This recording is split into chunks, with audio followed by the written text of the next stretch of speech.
So yan guys, ayun na nga, andito na nga tayo sa spot natin. Yan. Tanggalin ko muna yung mask ko. Yan, fishing naman ako. Ngayon ay alas 4 na ng hapon. 5 minutes bago mag alas 4. Humabol ako. Kasi medyo makulimlim, sayang din naman yung ganitong pagkakataon na maganda ang panahon.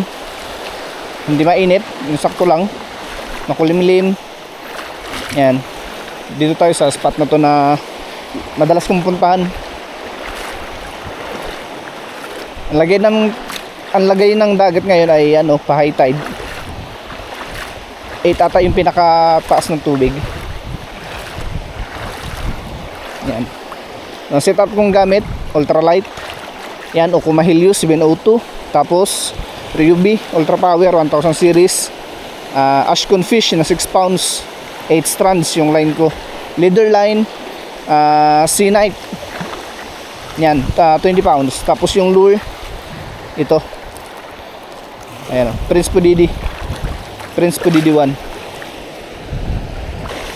Siyempre, pel-test ko na rin ito ng camera. At the same time, yung in-order kong extra battery para hindi tayo mabibitin sa mga video na kinukuha natin. Kasi pag nalubat yung camera at yung battery, wala na. Sayang naman kung yung mga nahuhulihan na may mga time na nakakahuli tayo tapos hindi natin na-videoan, sayang din naman. So, nahagis tayo mga tol.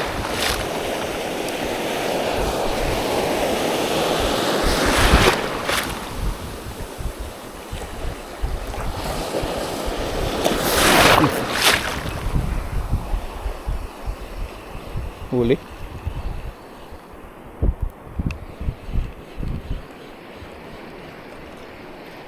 Strike yun Hindi ko na check yung drag ko, masyadong malambot. Nakawala.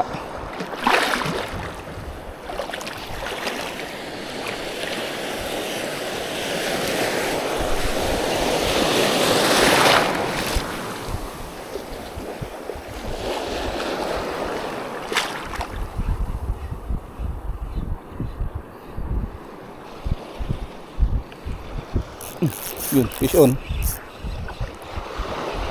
Ay.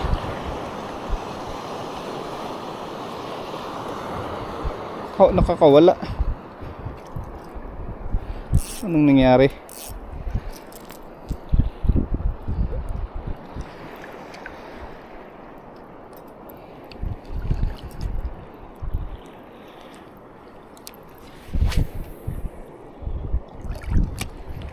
Abanti tayo. Habang nagkakas, lakad-lakad.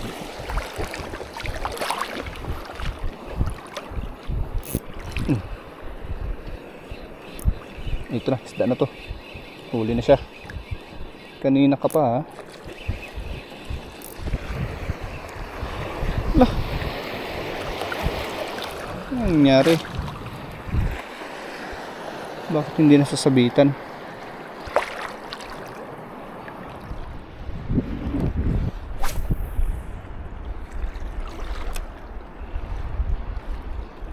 Papalit ako ng lure mga tol. Parehong kulay lang, 8 grams. Ito kasi medyo magaan-gaan siya, nailipad ng hangin. Hindi siya masyadong ng malayo.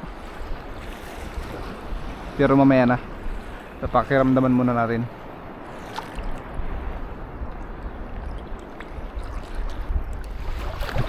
So yan mga tol, nagpalit ako. Lutak banana, 5 grams. Medyo malayo-layo yung hagis ito dahil hindi siya parang hindi siya nasasalo ng hangin. Hindi katulad nung lure kanina, medyo malapad-lapad yung katawan, kaya ayan, malapit lang yung hagis.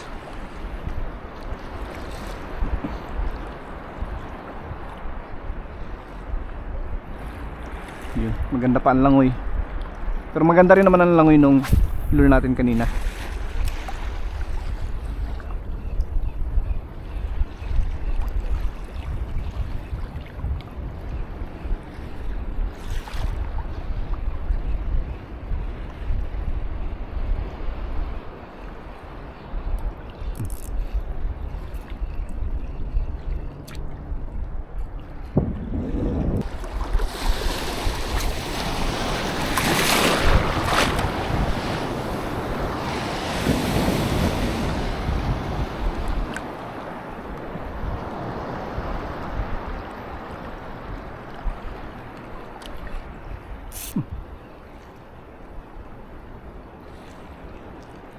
May strike. May strike. Diyan banda. Hinila niya.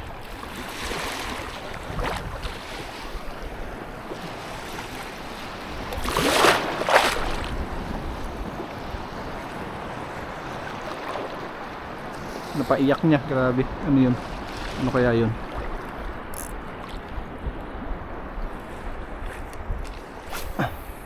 May strike. Malakas. Umiyak yung reel natin.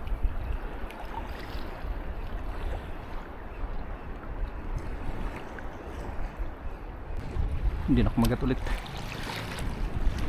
Sayang yun. Hindi na kumagat ulit.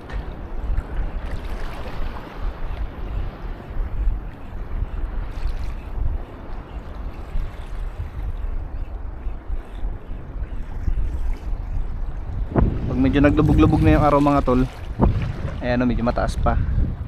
Pag medyo naglubog-lubog na siya, uwi na tayo.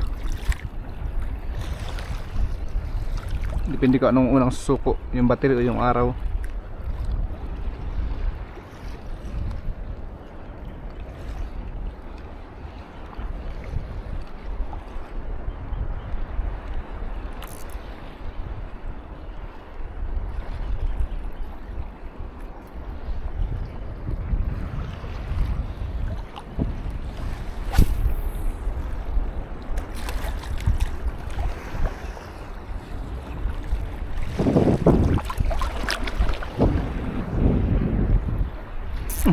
Huli, fish on tayo mga tol. Oops,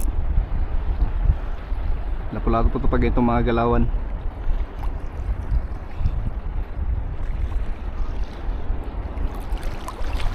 Pag ganyan mga galawan mga tol, mga lapu-lapu yan.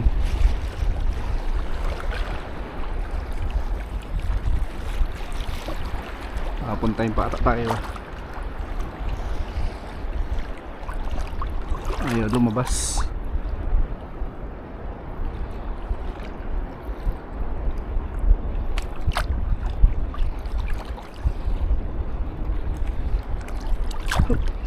Wala na, tanggal na.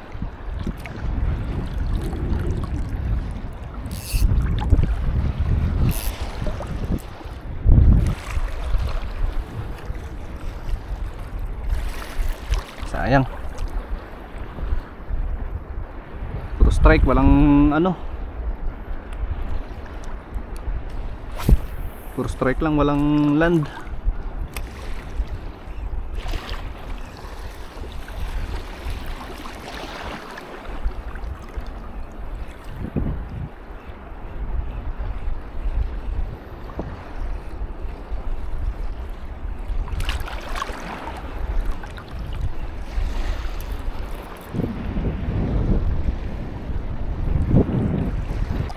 Medyo malalim ha.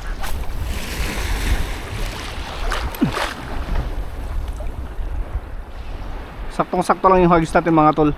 Yung lipad ng lure nakakaabot hanggang doon sa may kantuhan. Saktong-sakto lang siya.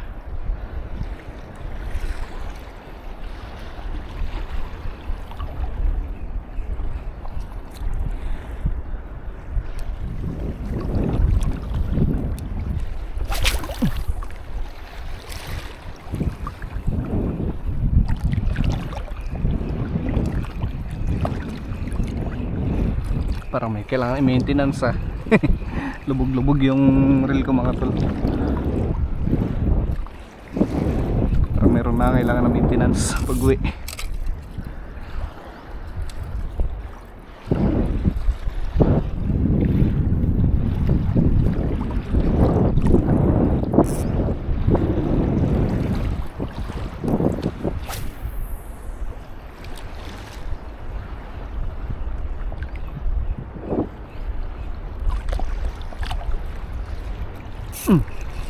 Fish on, up. Fish on tayo mga tol. Wala nakawala to. Dali na to. Dali na tong kanuping.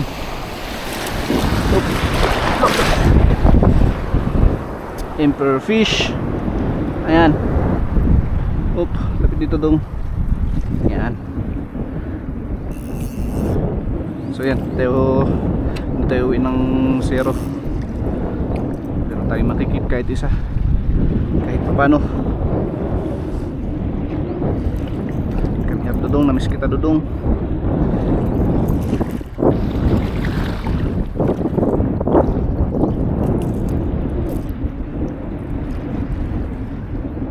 Makamabuti. So yan mga tolo, emperor fish. Okay, lagyan natin siya dyan.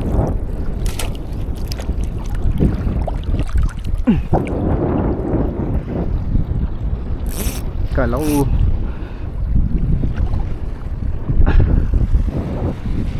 minadali ko na itong mga tol, hinigpitan ko na para ano, sure ball, wala nang kawala.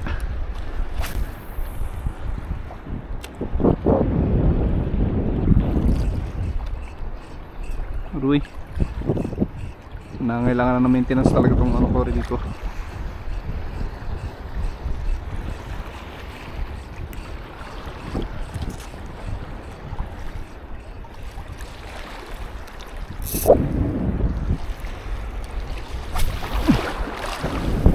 Nakaisa rin si Miguelito.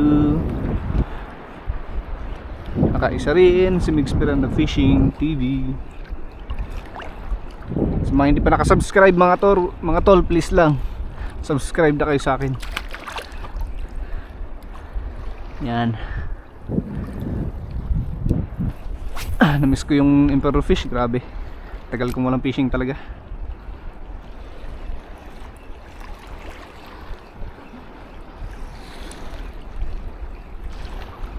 Nung nakaraan, sinama ako nila Master Raj Rojas pat Inebos Harold Chua, yung coastline team. Ayan, sinama nila ako nakaraan. So hindi naman ako masero dahil nakaulit tayo ng tribali. Kahit paano meron, so okay na yun.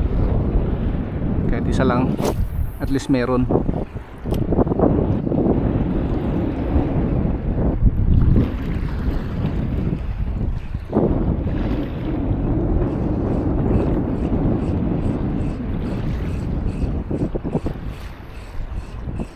Yun, narinig nyo mga tolo, kailangan ko na i-maintenance yung reel.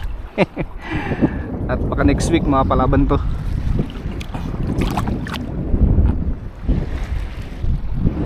Meron kaming dadayuhin ni Mrs. Dadayo kami sa isang isla. Op.